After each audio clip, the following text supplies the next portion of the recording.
والصلاة والسلام على سيدنا مولانا محمد خاتم النبیین و امام المرسلین وقائد الغر المحجلین وعلى آلہ واصحابہ اجمعین وعلى كل من تبعهم بإحسان إلى يوم الدین. اما بعد، حضرات علماء کرام، السلام علیکم ورحمۃ اللہ تعالی وبرکاتہ. سچی بات یہ ہے کہ مولانا محمد بن آدم صاحب جس مجلس کے لیے عرصہ دراز سے مجھ سے فرمائش کر رہے تھے، اس میں کچھ سبب تو اپنی مصروفیات اور بیماری کا تھا کہ جس کی وجہ سے میں عذر کرتا رہا، اور دوسرا سبب یہ بھی تھا کہ حضرات علماء کرام اور اہل افتاء سے میں اپنے آپ کو خطاب کرنے کا اہل نہیں سمجھتا. الحمدللہ اس مجلس میں بڑے بڑے اہل افتاء جن کو میں جانتا ہوں، اللہ تعالیٰ نے ان سے جس طرح کام لیا ہے اس سے اچھی طرح واقف ہوں، تو ان کی موجودگی میں لب کشائی کرنا فتویٰ کے موضوع پر یہ مجھے بہت بھاری معلوم ہوتا ہے. لیکن جیسا کہ میرے عزیز نے ذکر کیا، تو میں نے ایک مجلس فی الحال کرنے کا وعدہ کیا اور اس کے لیے حاضر ہوا ہوں. اور مجھے یہ بھی معذرت کرنی ہے کہ جو وقت مقرر تھا میں نے پھر ان سے درخواست کی تھی کہ 7 بجے رکھ لیں، لیکن لندن کے جو سفر ہیں ان کے بارے میں کوئی پیشگوئی کرنا تقریباً ناممکن جیسا ہے، تو اس لیے مجھے پہنچنے میں تاخیر ہوئی. آپ حضرات کو انتظار کی زحمت اٹھانی پڑی اور اس کی تکلیف ہوئی، تو میں اس کے لیے بھی آپ حضرات سے معذرت خواہ ہوں. وقت اب مختصر رہ گیا ہے، لیکن ساتھ ہی میں نے مولانا محمد صاحب سے کہا تھا کہ اگر ضرورت ہوئی تو اگر کوئی بات رہ گئی تو اس کا تتمہ انشاءاللہ نماز مغرب کے بعد کیا جا سکتا ہے. ان میں سے کچھ موضوعات انہوں نے خود انتخاب کیے،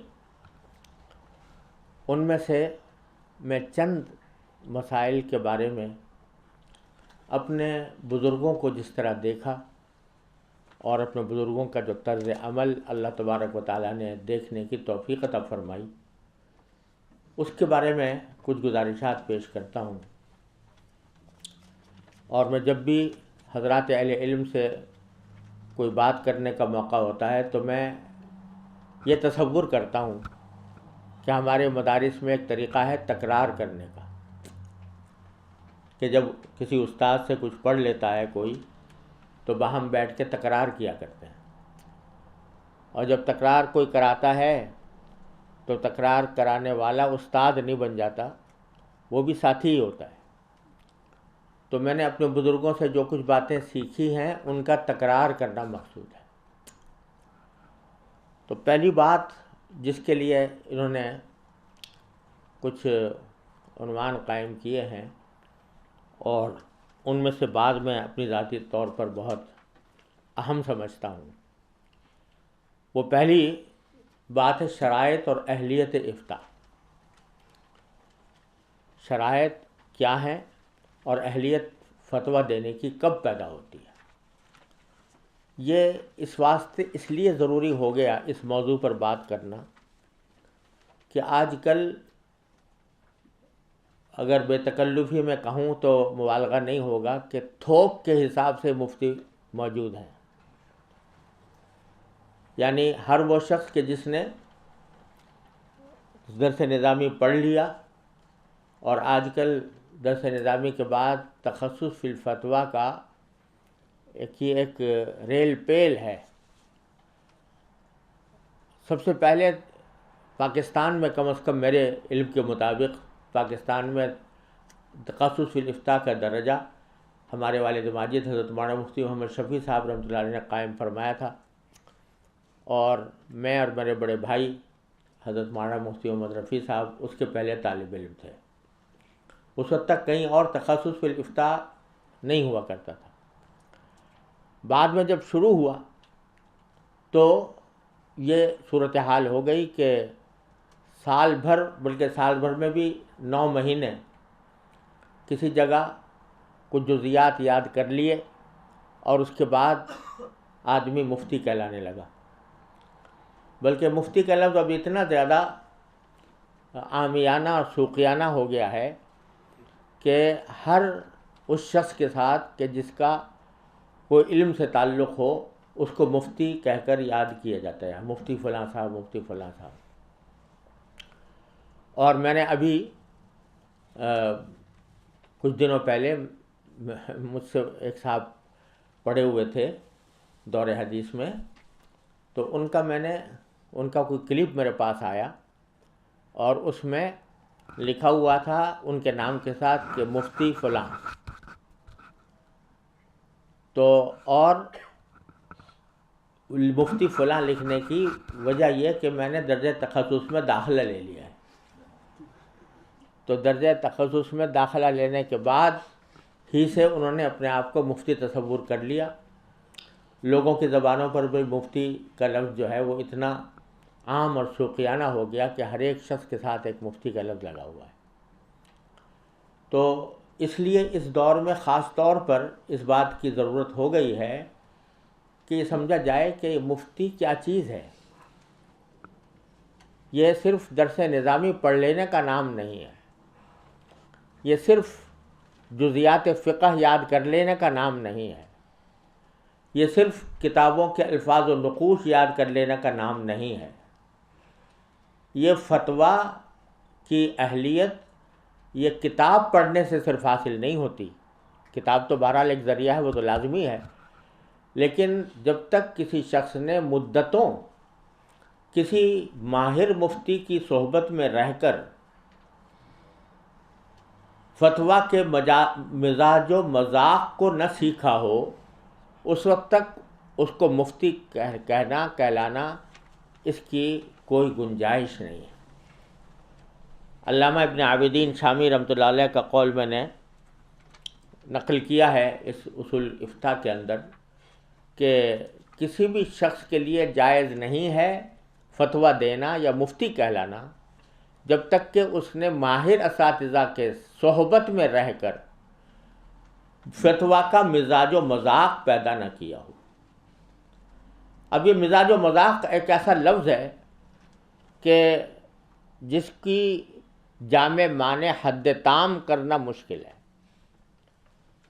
یہ ملکہ ہے، ایک ملکہ فقہیہ ہے جو اللہ تبارک و تعالی ماہر حضرات کے صحبت سے عطا فرماتے ہیں، ان کی ساتھ ممارست کے ذریعے عطا فرماتے ہیں۔ کتابیں دیکھ لینے سے اور کتابوں کے فقہی جزیات یاد کر لینے سے وہ ملکہ محض حاصل نہیں ہوتا جب تک کہ کسی ماہر مفتی کے زیر تربیت انسان نے کام نہ کیا ہو۔ میں اپنے والد ماجد قدس اللہ تعالیٰ سرہ کی یہ بات نقل کرتا ہوں کہ ہمارے ہاں تخصص فی الفتویٰ سب جانتے ہیں کہ 3 سال کا ہوتا ہے، 3 سال لگتے ہیں اس میں، اور جب طالب علم داخل ہوتا ہے تو اس کو یہ کہہ دیا جاتا ہے کہ 3 سال کا یہ کورس ضرور ہے، اور اس 3 سال کے کورس کے بعد آپ کو یہ تصدیق نامہ تو بے شک دے دیا جائے گا کہ 3 سال تک آپ نے یہاں پر فتویٰ کی تربیت لی ہے، لیکن مفتی کا سرٹیفکیٹ ہم اس وقت تک نہیں دے سکتے جب تک کہ ہمیں اس بات کا اطمینان نہ ہو جائے کہ فتویٰ کے صحیح مزاج و مذاق آپ تک پہنچ گیا ہے، آپ کے اندر پیدا ہو گیا ہے۔ بعض ایسے بھی ہمارے ساتھی ہیں تخصص فتویٰ کے اندر آئے، صرف 6 مہینے انہوں نے ہمارے ساتھ کام کیا اور 6 مہینے کے بعد ہم نے ان کو مفتی قرار دے دیا، پاکستان میں ہے۔ لیکن بعض ایسے بھی ہیں کہ 3 سال رہے، ہم ان کو مفتی نہیں قرار دیتے، ان کو صرف یہ کہہ دیتے ہیں کہ بھئی تصدیق نامہ ہم دیتے ہیں کہ 3 سال ہم نے پڑھا، لیکن مفتی کا خطاب یہ ان کو ہم دینے کے پابند نہیں ہیں، باوجود تخصص الفتہ کر لینے کے۔ کیوں؟ اس لیے کہ یہ صرف کتابیں پڑھ لینے سے نہیں حاصل ہوتا، یہ در حقیقت ایک خاص مزاج ہے، مذاق ہے، ملکہ ہے جو مفتی کے لیے ضروری ہے۔ اس کے بغیر مفتی نہ بنتا ہے نہ کہلانے کا مستحق ہوتا ہے۔ یہ مزاج و مذاق کیا ہے؟ تو میں نے جیسے عرض کیا کہ اس کی کوئی حد تام جامع معنی تعریف نہیں کی جا سکتی۔ یہ ایک خوشبو ہے، ایک ذائقہ ہے جو اللہ تبارک و تعالی صرف ماہر اساتذہ کی صحبت کے نتیجے میں عطا فرماتے ہیں۔ میں کہا کرتا ہوں جیسے آدمی گلاب کی خوشبو اور چنبیلی کی خوشبو، ان دونوں کے درمیان فرق ہے کہ نہیں ہے؟ لیکن اگر کوئی یہ کہے کہ گلاب کی خوشبو کی جامع اور معنی تعریف کرو جو اس کو چنبیلی سے ممتاز کر دے، تو کسی کے بس میں نہیں ہے۔ کوئی بڑے سے بڑا منطقی گلاب کی خوشبو کی تعریف نہیں کر سکتا۔ آم بھی میٹھا ہوتا ہے اور خربوزہ بھی میٹھا ہوتا ہے، لیکن آم کی مٹھاس اور خربوزے کی مٹھاس میں کیا فرق ہے؟ اس کی اگر کوئی جامع معنی تعریف کرنا چاہے کہ خربوزے کی مٹھاس کی تعریف یہ ہے اور آم کی مٹھاس کی تعریف یہ ہے، تو وہ کر نہیں سکتا۔ اس کا واحد حل کیا ہے کہ اگر گلاب کو سمجھنا ہے تو اس کو سونگھنا ہوگا، چنبیلی کی تعریف معلوم کرنی ہے تو اس کو سونگھنا ہوگا، آم کی مٹھاس سمجھنی ہے تو آم کو چوسنا ہوگا۔ یہ محض کتاب اور محض الفاظ کے ذریعے اس کا علم حاصل نہیں ہو سکتا۔ یہی بات فتویٰ کے اندر ہے کہ فتویٰ کا ایک مزاج ہوتا ہے، اس کا ایک مذاق ہوتا ہے۔ اس مزاج و مذاق کے تحت اللہ تبارک و تعالیٰ جب ملکہ عطا فرماتے ہیں وہ صرف صحبت سے حاصل ہوتا ہے۔ جس کی صحبت میں رہ کر بندے نے افتاء کی تربیت حاصل کی ہو، اسی کو اللہ تبارک و تعالیٰ وہ مزاج و مذاق عطا فرماتے ہیں۔ تو اس لیے ایک تو اس بات پر متنبہ میں اپنے آپ کو پہلے اور اپنے واسطے سے دوسرے حضرات کو کرنا چاہتا ہوں کہ ہم سچی بات ہے کہ مفتی جو ہے وہ بہت بڑا منصب ہے، اتنا بڑا منصب ہے کہ علامہ نووی رحمۃ اللہ علیہ نے اور علامہ ابن قیم رحمۃ اللہ علیہ نے اس کو توقیع عن رب العالمین سے تعبیر فرمایا۔ توقیع عن رب العالمین، کہ جب کوئی مفتی فتویٰ دیتا ہے تو وہ در حقیقت رب العالمین کی طرف سے دستخط کر رہا ہوتا ہے۔ جو جب انسان سے پوچھا جائے کہ یہ چیز حلال ہے یا حرام ہے تو وَلَا تَقُولُوا لِمَا أَلْسِنَتُكُمُ الْكَذِبَ هَذَا حَلَالٌ وَهَذَا حَرَامٌ لِتَفْتَرُوا عَلَى اللَّهِ۔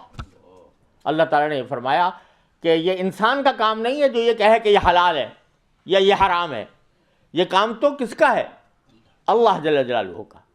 اگر ہم یہ کہہ رہے ہیں کہ شریعت میں یہ حلال ہے تو ہم رسول اللہ جل جلالہ کی طرف سے نائب بن کر، اس کے وکیل بن کر ہم دستخط کر رہے ہوتے ہیں۔ تو یہ توقیع عن رب العالمین ہے۔ یہ تو در حقیقت اتنا نازک کام ہے، اتنا نازک کام ہے۔ حضرت امام مالک رحمۃ اللہ علیہ جیسا شخص، جو میں نے چاروں فقہ کا مطالعہ کرنے کی کوشش کی ہے، خاص طور سے جب میں فقہ البیوع لکھ رہا تھا اور تکمل فتح الملہم لکھنے کے دوران بھی چاروں فقہوں کا جائزہ لینے کی کوشش کی۔ جس قدر تدقیق امام مالک رحمۃ اللہ علیہ کے مذہب میں نظر آئی کسی مذہب میں نہیں ہے، جتنی تفریعات ان کے مذہب میں نظر آئی اور کسی مذہب میں نہیں ہے۔ لیکن وہ فرماتے ہیں امام مالک رحمۃ اللہ علیہ کہ جب تک مجھے 70 اپنے وقت کے علماء نے اجازت نہیں دے دی اس وقت تک میں نے فتویٰ دینا شروع نہیں کیا۔ 70 علماء وقت نے جب یہ کہہ دیا کہ ہاں تم فتویٰ آپ دے سکتے ہو تو میں فتویٰ دینے کے لیے بیٹھا، اور اس کے باوجود ان کو کبھی، میں نے کتاب میں نقل کیا ہے کہ ان کو کبھی لا ادری کہنے سے کبھی کوئی شرم نہیں محسوس ہوئی۔ اتنا بڑا امام. ان کے ایک شاگرد کہتے ہیں کہ میں ایک مرتبہ بیٹھا ہوا تھا تو لوگ آ رہے تھے، سوالات کر رہے تھے، پوچھ رہے تھے، تو ہر ایک سوال کے جواب میں کہہ رہے تھے لا ادری لا ادری. تو میں نے ان سے کہا میں نے غور کیا تو انہوں نے عدد لکھا ہے اس میں کہ کتنے سوالوں میں سے اکثر سوال کے جواب میں انہوں نے لا ادری فرمایا کہ مجھے نہیں معلوم. اور اللہ تبارک و تعالیٰ نے پھر ان سے وہ کام لیا کہ جس کا کوئی شمار کرنا ممکن نہیں ہے. اور حضرت امام مالک رحمۃ اللہ علیہ کے تلامذہ نے ان کا علم پھیلایا. اور ساتھ میں کوئی شخص ایک مرتبہ کسی شخص نے کہا کہ حضرت یہ تو ایک خفیف سا مسئلہ ہے، معمولی سا مسئلہ ہے. تو فرمایا کہ لیس فی الفقہ شیء خفیف، فقہ میں کوئی چیز خفیف نہیں ہوتی. اس واسطے یہ کہہ کر میں جواب نہیں دے سکتا چاہے جب تک کہ مجھے پورا علم یقینی درجے میں حاصل نہ ہو جائے. اتنے بحر زخار ہونے کے باوجود ان کی احتیاط کا یہ عالم تھا. اللہ تبارک و تعالیٰ اپنے رحمت سے ہمیں اس خطرے سے کہ جب کوئی شخص مستفتی بنتا ہے، سوال کرتا ہے، تو بزرگوں نے فرمایا کہ وہ مفتی کو، جواب دینے والے کو، اپنے اور جہنم کے درمیان ایک واسطہ بناتا ہے. اپنے اور جہنم کے درمیان ایک واسطہ بناتا ہے کہ میں جہنم میں نہ جاؤں، جو کچھ ذمہ داری ہے وہ اس شخص کے گردن پر ہے. امام محمد رحمۃ اللہ علیہ سے پوچھا گیا، امام محمد بن حسن شیبانی رحمۃ اللہ علیہ سے، کہ آپ کو ہم ہر وقت دیکھتے ہیں کہ فکر مند رہتے ہیں، مغموم رہتے ہیں، تو اور ایسا جیسے کوئی آدمی حشاش بشاش ہوا کرتا ہے، اس طرح کی کیفیت نہیں ہوتی. تو یہ میں نے اپنے والد ماجد رحمۃ اللہ علیہ سے سنا یہ بات کہ امام محمد نے جواب دیا کہ ما بال رجل جعل الناس عنقه قنطرة الى الجنۃ والنار، کہ اس شخص کا کیا حال پوچھتے ہو جس کی گردن کو اللہ تبارک و تعالیٰ نے جہنم اور جنت کے درمیان لوگوں نے اس کو پل بنایا ہوا ہے. اس پل سے گزر کے وہ جنت میں جاتے ہیں، اور ساری ذمہ داری اس گردن کے اوپر ہے جو قنطرہ بنی ہوئی ہے، پل بنی ہوئی. تو ایک طرف تو یہ عالم ہے ان حضرات کا، امام مالک کا، امام ابو حنیفہ کا، امام شافعی کا. حضرت امام شافعی رحمۃ اللہ علیہ فرماتے ہیں کہ جب بھی کوئی شخص مجھ سے کوئی مسئلہ پوچھتا ہے تو تھوڑی دیر کے لیے میں اپنے آپ کو جنت اور جہنم دونوں پر پیش کرتا ہوں کہ جواب مجھے جنت میں لے جائے گا یا جہنم میں لے جائے گا. ایک طرف تو یہ حال ہے، اور دوسری طرف فتویٰ کو ایک آج کل ایسا بنا لیا گیا ہے کہ ہر ایک آدمی مفتی بننے کے لیے تیار ہے. میری رائے یہ ہے، آئی تھنک دیٹ دس از حلال اور حرام. ہر ایک آدمی اپنی رائے پیش کرنے کو تیار ہے اور مفتی بننے کو تیار ہے. حضرت شیخ عبد الفتاح ابو غدہ رحمۃ اللہ علیہ، آپ حضرات سب جانتے ہیں، ایک مرتبہ پاکستان تشریف لائے. ایک مرتبہ نہیں، بارہا آئے ہیں. جب پہلی بار تشریف لائے تھے تو سارے ہمارے بزرگوں سے، والد صاحب سے بڑا گہرا تعلق تھا، بن نوری رحمۃ اللہ علیہ سے، اور بڑا متاثر ہو کر گئے علماء پاکستان سے.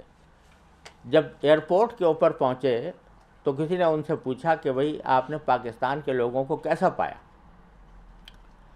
تو انہوں نے فرمایا بھئی میرا بڑا دل خوش ہوا پاکستان کے تمام لوگوں کو دیکھ کر، خاص طور سے علماء کو دیکھ کر. لیکن ایک میں نے خاص بات دیکھی ہے پاکستان میں. وہ خاص بات یہ ہے کہ یہاں کا ہر شخص طبیب ہے اور ہر شخص مفتی ہے. ہر شخص طبیب ہے کہ اگر کوئی شخص اس کے سامنے بیان کرے کہ بھئی مجھے فلاں بیماری ہوئی ہے تو وہ فوراً ایک دوا بتانے کو تیار ہے کہ جی بھئی فلاں دوا استعمال کرو، اس سے تمہیں فائدہ ہوگا. تو ایک تو ہر شخص طبیب ہے، دوسرا ہر شخص مفتی ہے. اس سے کوئی مسئلے کی بات کرو تو وہ اپنی رائے ظاہر کر دے گا. العیاذ باللہ العلی العظیم. تو یہ فتویٰ کا مقام کوئی ایسا نہیں ہے. مجھے کچھ اچھا یاد پڑتا ہے کہ پہلے زمانے میں حضرت والد صاحب تو فتویٰ تو لکھا ہی کرتے تھے، لیکن ٹیلی فون پر لوگ بہت مسائل پوچھا کرتے تھے. تو جب کوئی مسئلہ پوچھتا تھا تو میں حضرت سے اس کا سوال پوچھ کر پھر حضرت والد صاحب رحمۃ اللہ سے ذکر کرتا تھا کہ یہ سوال پوچھ رہا ہے وہ شخص. آپ نے فرمایا کہ نہیں، مجھے دو سوال، ٹیلی فون مجھے دو، تم نہیں بیان کرو، اس لیے کہ پتہ نہیں اس نے کیا کہا ہوگا اور تم نے کیا سمجھا اور کیا سوال کر لیا. پھر میں جو جواب دوں گا تو وہ پتہ نہیں تم کتنا سمجھو گے اور کتنا اس کو سمجھاؤ گے اور کتنا. براہ راست بات کرتے تھے مستفتی سے. پھر ایک وقت ایسا آیا کہ فرمانے لگے اچھا چلو اب تم سوال ان سے سن کر مجھ سے ذکر کر دیا کرو. تو وہ پھر میں نے سوال ان سے سنا، حضرت والد صاحب کو ذکر کیا، انہوں نے جواب دیا، میں نے نقل کر دیا. کسی ایک موقع کے اوپر ایسا ہوا کہ بہت معمولی سی بات کسی نے پوچھی جو بالکل سامنے کا مسئلہ تھا، تو میں نے بتا دیا اور حضرت والد صاحب رحمۃ اللہ علیہ سے ذکر کیا کہ فلاں صاحب کا یہ فون آیا تھا اور انہوں نے یہ مسئلہ پوچھا تھا، میں نے یہ جواب دے دیا کیونکہ آپ سے بار بار سنا ہوا تھا، میں نے یہ جواب دے دیا. کہا کیوں جواب دیا تم؟ جب تم مفتی نہیں ہو تو جواب کیوں دیا؟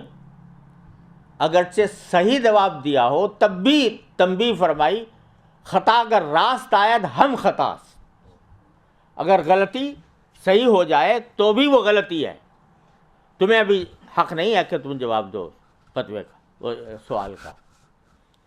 اس طرح کر کے پھر ایک وقت آیا کہ فرمانے لگے جو معمولی بالکل سامنے کے مشہور معروف مسائل ہیں وہ جواب دے سکتے ہو. اس طریقے سے تربیت فرمائی اور پھر تحریر اور تقریر کے ذریعے مدتوں جب تک حضرت والد ماجد رحمۃ اللہ علیہ حیات رہے میں نے کوئی تحریر حضرت کو سنائے بغیر یا پڑھائے یا ان کو دکھائے بغیر نہ کوئی فتویٰ جاری کیا، نہ کوئی کتاب یا کوئی مضمون شائع کیا. ایک ایک لفظ حضرت والد ماجد رحمۃ اللہ علیہ دیکھا کرتے تھے. تو اس وقت پہلی بات تو یہ عرض کرنی ہے کہ فتویٰ معمولی چیز نہیں ہے، یہ ہر ایک بس کا کام نہیں ہے. اس کے لیے ممارست ضروری ہے اور ملکہ فقہیہ ضروری ہے. اب چونکہ نماز کا وقت ہو گیا ہے، تاخیر کرنا مناسب نہیں ہے، تو نماز پڑھ لیتے ہیں اور پھر تھوڑی سی مزید تکمیل انشاءاللہ اس کے بعد کریں گے.